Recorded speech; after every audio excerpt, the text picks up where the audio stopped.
Hello student, स्वागत है आपका मेरे यूट्यूब चैनल पर। आइए आज देखते हैं वॉल्ट व्हिटमैन की next poem, I hear it was charged against me. Walt Whitman अपने करियर में काफ़ी कंट्रोवर्शियल पोएट रहे हैं।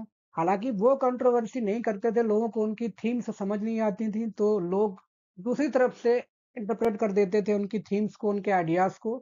तो कह सकते हैं कि कंट्रोवर्शियल कहा गया, बट ऐसा रियलिटी में वो नहीं थे। He was a very good poet और काफ़ी इन्फ्लुएंस रहा है उनका अमेरिकन लिटरेचर पर। तो बात करते हैं इस पोएम के कॉन्टेक्स्ट की। तो ये पोएम पब्लिश हुई थी 1860 में, और लीव्स ऑफ ग्रास का नाम आपको उनकी हर पोएम में मिलेगा क्योंकि it was his magnum opus. और 1855 से लेकर के 1902 तक ये पब्लिश होता रहा। एटलीस्ट 10 टाइम्स इसका एडिशन आया था। तो इसका नाम आपको लगभग हर पोएम में मिलेगा। ये जो टाइटल था इस पोएम का, ये 1867 में दिया गया था। 1860 में जब ये पोएम पब्लिश हुई थी तब विदाउट टाइटल थी। आई hear it was charge against me, ये लास्ट में दिया गया कब, 1867 में। यहाँ पर कवि को बहुत सारे आरोप लगाए गए थे, जैसे नॉन कन्फर्मिटी मतलब धर्म से विमुख होने का, होमोसेक्सुअलिटी का, और इसके अलावा उनको ये कहा गया कि आप जो ट्रेडिशंस, कस्टम्स चलती आ रही हैं पारिवारिक, शादी संबंधित समाज में, उनको सब तोड़ते जा रहे हो, ये उनके बारे में कहा जाता था। लेकिन इस पोएम में उन्होंने अपने उन सारे चार्जेस को रिफ्यूज किया है कि नहीं, ऐसे वो नहीं थे और उनका कोई भी ऐसा इंटेंशन नहीं था। बल्कि उनका तो इंटेंशन ये है कि जो भाईचारा है या जो डेमोक्रेटिक सोसाइटी है उसका एस्टेब्लिशमेंट किया जाए, उसका प्रचार प्रसार किया जाए। उनकी तो ये थिंकिंग है। छोटी सी पोएम है लेकिन काफी इंपॉर्टेंट अच्छी पोएम है। तो लेट्स बिगिन। वो कहते हैं कि हियर, मैंने सुना है। अब हियर को यहाँ पे हाईलाइट किया है क्योंकि सुना ही है, डायरेक्ट तो कभी किसी ने कहा नहीं होगा। तो आई हियर, मैंने सुना है कि इट वाज चार्ज्ड अगेंस्ट मी, और ऐसा मेरे खिलाफ लोग आरोप लगा रहे हैं। चार्ज मतलब आरोप लगा रहे हैं। कि क्या आरोप लगा रहे हैं कि I sought to destroy institutions. Institutions का मतलब वैसे तो कोई शैक्षणिक जो बिल्डिंग रहती है, भवन परिसर रहता है, उसको बोलते हैं। लेकिन यहाँ पे इंस्टीट्यूशंस का मतलब क्या है, उन सारी कस्टम्स ट्रेडिशंस को जो कि चली आ रही हैं सोसाइटी में बहुत पहले से। वो कह रहे हैं कि लोग कहते हैं कि मैं उन कस्टम्स को तोड़ने के लिए बनाया गया हूँ, ऐसा कुछ लोग कह रहे हैं।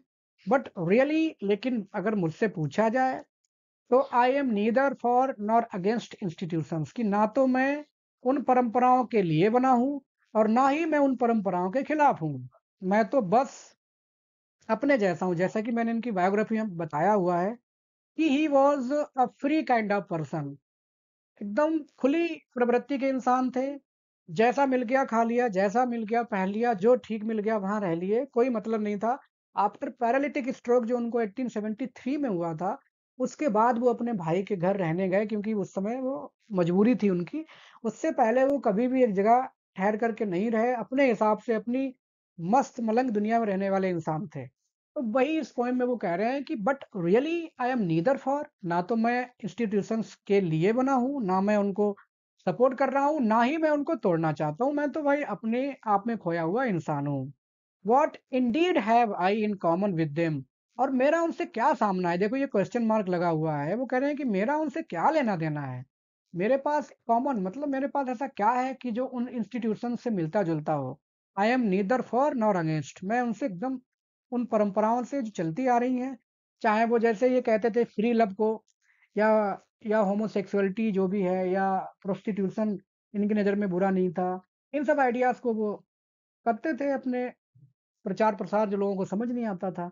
आगे वो कहते हैं कि और what with destruction of them, और क्या ही मुझे मिल जाएगा उनको खत्म करने से। अगर वो सारी परंपराएं मैं खत्म कर भी दूं जो आप लोग कह रहे हैं, तो मेरा उसमें क्या फायदा है। I don't have any implied interest in them, in destruction of them. तो मैं इन सब चीजों से ऊपर हूँ।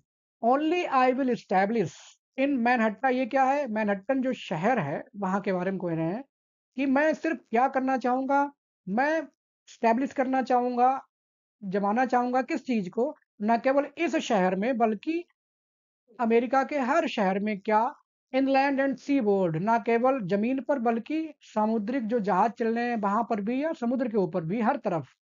And in the fields and woods, खेत खलियान में, जंगलों में, ओवरऑल हर तरफ। एंड अबव एवरी कियल, कियल का मतलब जहाज, लिटिल और लार्ज, चाहे छोटा या बड़ा, इन सब बातों का, इन पूरी 2 लाइनों का मतलब ये है कि एवरीवेयर मैं जमाना चाहूँगा या एस्टेब्लिश करना चाहूँगा। क्या एस्टेब्लिश करना चाहूँगा? विदाउट एडिफिसिस, जिसकी कोई बाउंड्री सीमा रेखा ना हो, या जहाँ कोई नियम ना हो, या जिनका कोई एम्प्लॉयी ना हो, ट्रस्टी ना हो इनको सँभालने वाला, या जहाँ कोई वाद-विवाद, बहस ना हो।